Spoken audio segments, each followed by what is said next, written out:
Council will call the meeting to order. For the record, it is January 23rd, 2024 at 4:39 PM. We'll begin this afternoon's work session with roll call attendance. Thank you, Mr. Mayor. Councilman Taylor? Here. Councilman Overton?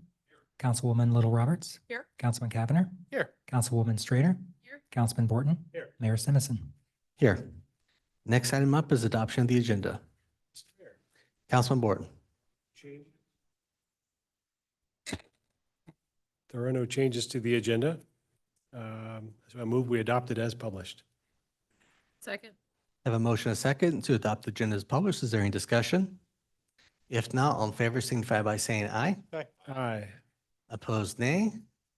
The ayes have it, and the agenda is agreed to. Next up is the consent agenda. Mr. Mayor, Councilman Borton. move that we approve the consent agenda as published for the mayor to sign and clerk to attest. Second. Have a motion, and a second, to approve the consent agenda. Is there any discussion? If not, all in favor signify by saying aye. Aye. Opposed, nay. The ayes have it, and the consent agenda is agreed to. There are no items moved from the consent agenda, so we go into department commission reports. Item 19 is public meeting safety discussion. We'll turn this over to Lieutenant Harper.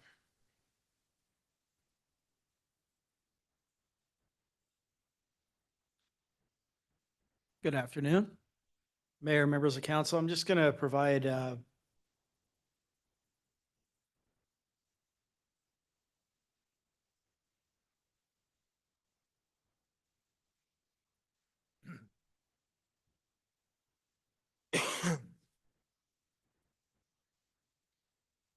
going to provide just a couple of slides talking about workplace safety.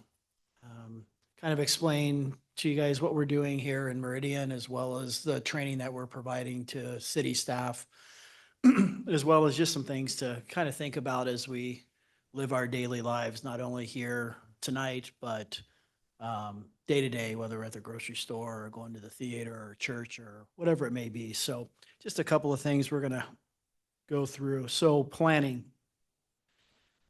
When we train this to not only city employees, but we do this with businesses all around the city, we really talk about developing a safety culture and climate. And I think a lot of times we get focused on just the training piece and not thinking more holistically about safety in our day-to-day walk. So part of that is we talk about relationship building. I think at Meridian, we do a really good job of building strong relationships, but kind of the Meridian family, right? Regardless of whether we're in public works or at the police department, we're about the people that we serve and the community that we work alongside. So with that comes the active awareness piece. When we're here tonight, we all know each other pretty well, but it's really understanding us beyond just the surface level and getting to understand what makes us tick, but how we present ourselves each day. Because a lot of times when we're dealing with stuff in safety, whether it's acts of violence, the human side, or we're dealing with the more disaster response side of things, when we're dealing with the human side, a lot of times we don't do the preventative work on the front end and recognizing when people are hitting their breaking point or having a rough go in life and are hitting the line in the sand, right? Because we all have a breaking point in our day-to-day walk. But I think the bigger thing is looking out for one another and recognizing when people need help. So before they get to that point where they're going to do something to potentially self-harm or harm others, hopefully we intervene and redirect them to a more positive solution. So that talks about the help. The reporting piece, I think a lot of times that is missed. People ignore things that they see. I hear it time and time again. Well, we didn't want to call the police because we thought it'd be a waste of your time. Well, for us, that's our job. Our job is to serve the community. And regardless of what the call is, we respond to it. And we want to continue to keep it that way here in the city. So that's a big piece. Whether we're walking out to our cars after tonight and we see something suspicious in the parking lot, at times we ignore it, or we're like, oh, it's probably nothing. Well, if it caught your attention or your interest, we should probably let law enforcement know and let us do our job to determine whether it's nothing or it's something more than that. So it's that collective effort. In the city, we do have an EOP, Emergency Operations Plan. Joe with Fire and I worked on that a number of years ago. It's something that we should definitely be looking at a little more frequently and updating based off of what's going on in the world and as our city evolves and changes. So Joe and I will have to follow up on that, but also making sure that people know where to find it, making sure our directors are making sure that all of our staff are actually reviewing it and having discussions about it. Because if we're expecting people to act or respond to whatever the emergency is, if they don't have the information or the training to back it, it makes it very hard to make critical decisions under stress. The training piece goes into preparation. So throughout the city, we have been teaching the CRACE program, the Civilian Response to Active Shooter Events.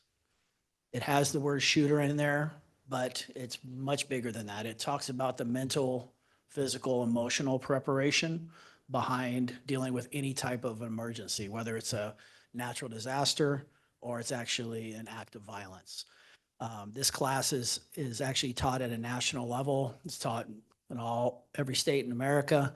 And it's something that we have taught here in every department in the city, and hopefully something that we can follow up with at a later time to provide to everybody on council. Because it's about an hour and a half class.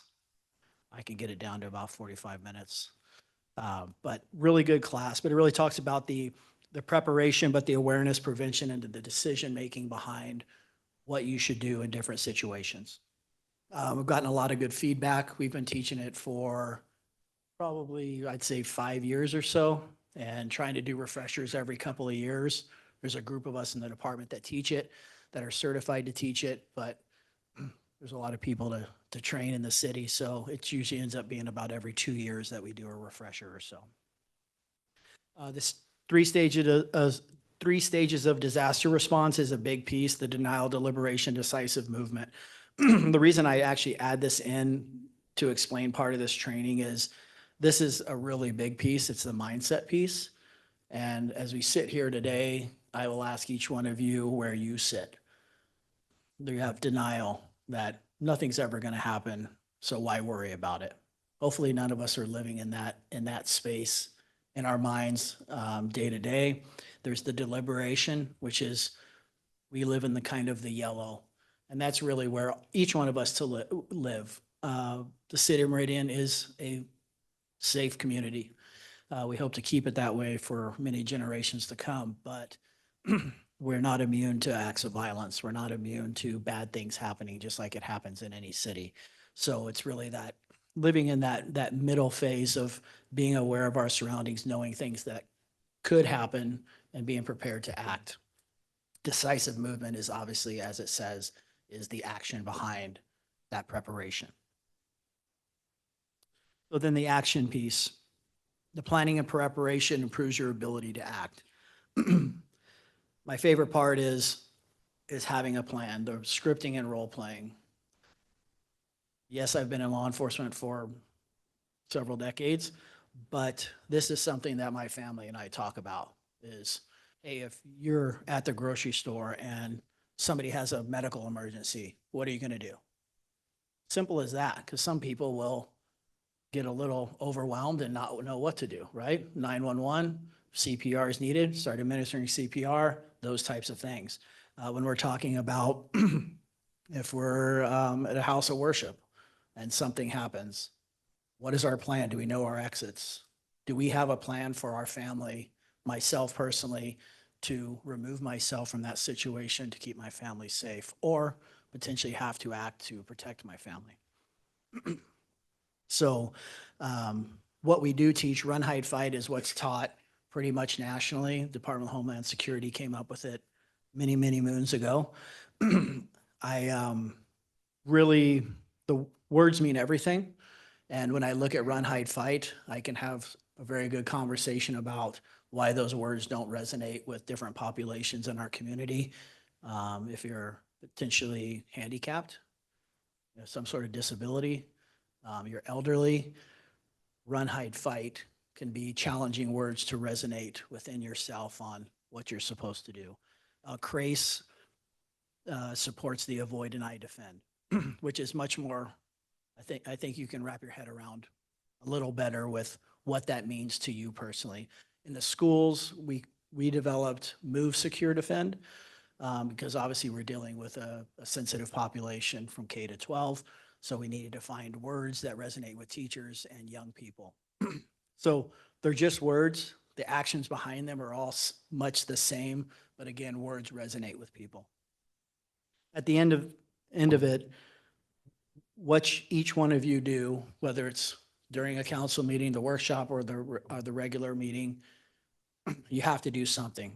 We have any type of situation in here, we have to act. And we should be prepared through our scripting and role playing of knowing what we're going to do, whether we're as an individual or collectively as a group. But at the end of the day, that's what we're here for.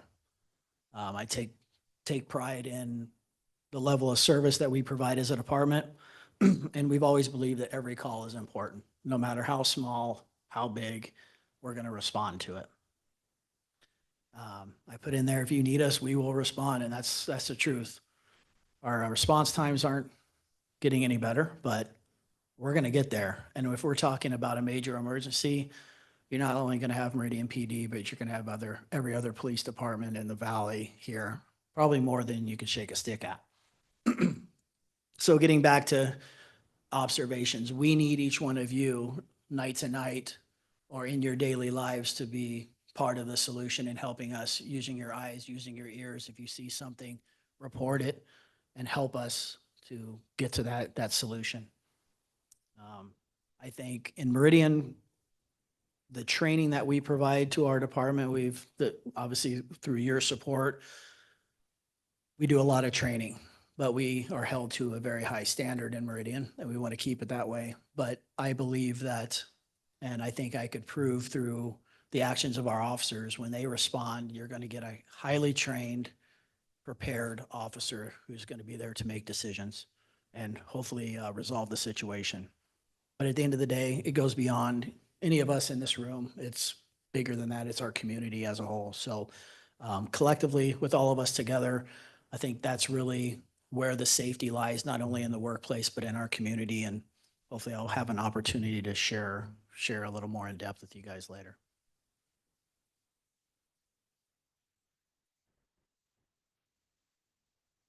And I'll stand for any questions.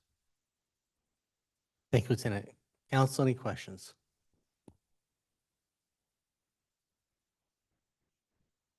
All right. Thank you very much. Well, that was quick, but we reached the end of our agenda, except for the last item. Mr. Mayor, Councilman Borton. we go into executive session pursuant to Idaho State Code 74-2061D. Second. I have a motion and a second to go into executive session. Do I have any discussion? If not, clerk call the roll. Thank you, Mr. Mayor. Taylor. Overton. Little Roberts. Aye. Cavanagh. Aye. Strader. Aye. Borton. All ayes, motion carries. We'll move into executive session.